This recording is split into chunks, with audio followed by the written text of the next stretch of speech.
Yeah, and the by Afumegwa we like Yadiegu. This is in Igbo language, and even if you are not Igbo, you can as well enjoy it, and I wish to share it with you.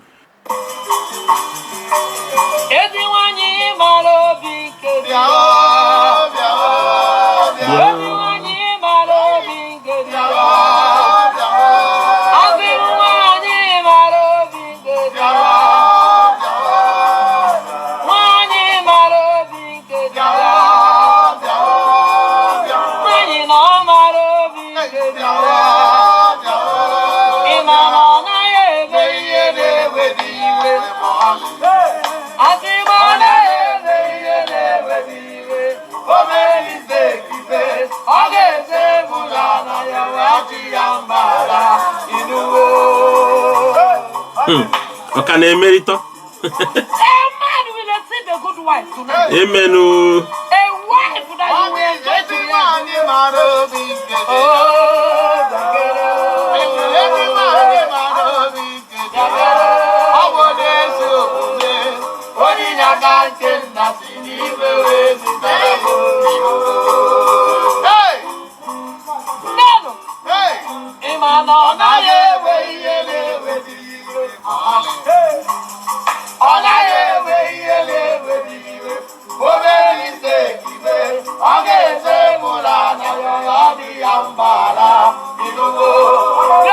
break it down. Break it down. This is the time for women. You are gonna marry a good husband.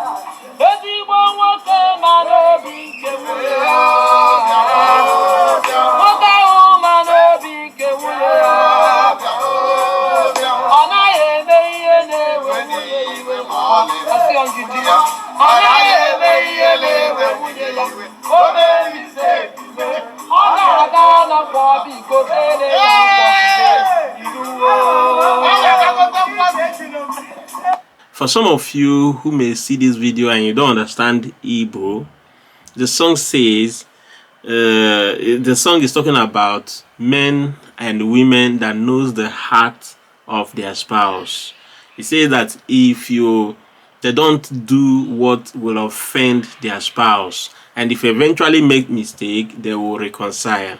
The woman will go on her knee and plead for forgiveness, and the man will go and buy nkwobi, a spicy delicacy that they do sell, and then he will go and buy nkwobi for the wife in the place of apology. And this is literally the meaning of this song. I liked it because there is this flavor that this lady that sang it pull off as she sang the song. I love it. Ndị be anyị ọkwa ndụmọdụ onye mara nke na-ewe dị iwe ma nke na-enwe nwunye iwe emekwunie emenie ọ ga-adaba ezinụlọ amaka mana ọ na-amagbu onwe ya ma ọ bụrụ na unu na-ebi n'udo. And that is why and what I want to say. Ka ọ dị mbọsị ọzọ nọrọ ọfụma bye.